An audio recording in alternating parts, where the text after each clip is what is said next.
Hey everyone. So, like a lot of you, the past couple weeks I have been turning over and over in my mind like how we have gotten to this present moment where we are facing having an authoritarian elected to the highest office in the United States. And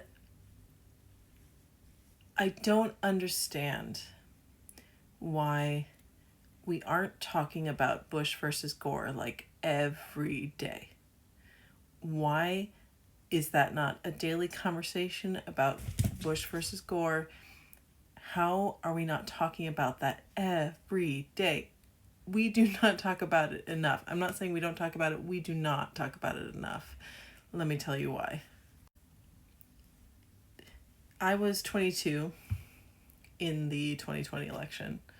I was political. I was interested in national conversations. I voted. But I was pretty young and not that experienced in politics. And even so, I remember at the time being really confused by how the national conversation just seemed to accept the Supreme Court's decision and move on. Now, I was, again, quite young and was not as plugged in as I am now to the news. First of all, because I was 22 and it was the year 2000, so like I literally didn't have a newspaper subscription and I didn't have cable because I couldn't afford it. So I wasn't also like tuning into Rabbit Ears TV. Like I barely had a TV. So like I just didn't have access to news coverage, but also I did listen to public radio. Like I was listening to NPR that whole time. And I still feel like everybody was just like, well, the Supreme Court has spoken, and they moved on. And the Supreme Court essentially, in case you weren't up on what that decision was, they essentially made a one-time decision that said that they were going to go with Bush being the winner because it was good for the stability of the nation, and that not knowing who the president was going to be was bad for the stability of the nation. Which is not and was not true. So in the modern era, in the era of telegrams and automated machinery, which we were certainly in the year 2000, the expectation was that we would know who the president was, usually the evening of the election, but certainly by the morning. Most of the time, my whole growing up years, through Reagan, through the Bush years, the first Bush presidency, and through the Clinton years, we knew who the president was by like 10 p.m. and they on broadcast TV they would show the victory speech and then they would show the concession speech, and that was a whole thing. So to recap the 2000 election results for you, Bush and Gore were tied, and Florida was the tiebreaker, and that was very unusual. It was very unusual for it to be that close. Like, it's just not typically that close at the presidential level. And so Florida's a tiebreaker. That evening, the Associated Press calls Florida for Bush. But then they retract it and say, well, actually, the returns in Dade County are coming back and it's too close to call. And so I went to bed that night thinking that Bush had been elected, and I woke up in the morning not sure. And that had never happened before in the modern era. We'd never not known who the president was. So the country was freaking out because they didn't know who the president was, but that wasn't actually true.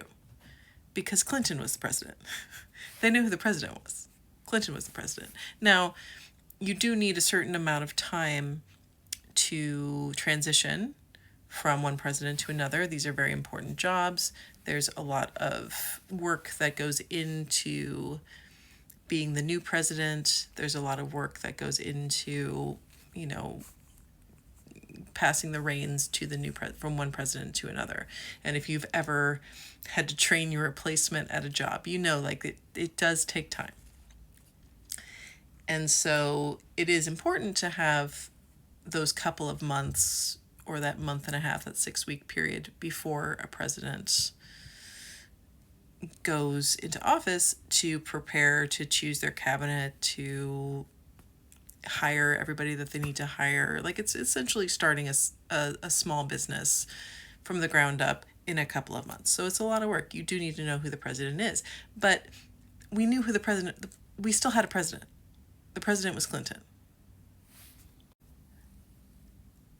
So the unrest and the instability that the Supreme Court was talking about was the relative chaos, ineptitude, and honestly inappropriate partisanship that was being shown by the Dade County election official, who is played brilliantly in the miniseries Recount by Laura Dern. And just so you all know, most of the information that I'm getting is from my own memory, but also from the miniseries Recount, starring the very problematic Kevin Spacey. So the election official in Dade County was not acting in good faith. There were some legitimate concerns about the way the ballot had been designed that made it difficult for people to tell who they were voting for. There were just the normal issues with this kind of ballot, which was a punch card ballot. This was back when machines were a little bit an older technology, and they were actually reading the holes in the paper. That's how they could count, tally the votes in those old machines. And so it mattered if you could actually manage to punch out the little divot fully. And when it comes down to 500 votes, if you made an indent, or if you actually got it like halfway punched through but not fully punched through, that mattered. Did that vote count or not? But then you get into the dark ops part of it, which is that Roger Stone hired a bunch of thick-necked dudes in suits to go down and stage a violent protest at the counting center to disrupt the counting, to say that this counting was robbing Bush of his victory. And it took a while for people to figure out that this was Roger Stone, and they didn't figure it out until after the election was called for Bush, and until after he was in office. So this staged protest happens, and the carrying out of the recount is chaotic, and it's dragging on a couple of weeks. And Gore's not conceding because he doesn't know that he's lost. And, people in the country are stressed about the fact that we don't know who the president is. And the Supreme Court, once Bush versus Gore, the lawsuit that the Gore campaign and the Bush campaign bring to the Supreme Court, once that lawsuit gets to the Supreme Court is like, well, it's bad for the country that we don't know who the president is. But we did know who the president was. The president was Clinton. I know it takes a long time to get a president into office, but you could take a few weeks. You could have said to Florida, you have 2 weeks. You could have made a decision that didn't disenfranchise millions of voters in Florida, and you could have done something, Supreme Court, that was not, in effect, a bloodless coup.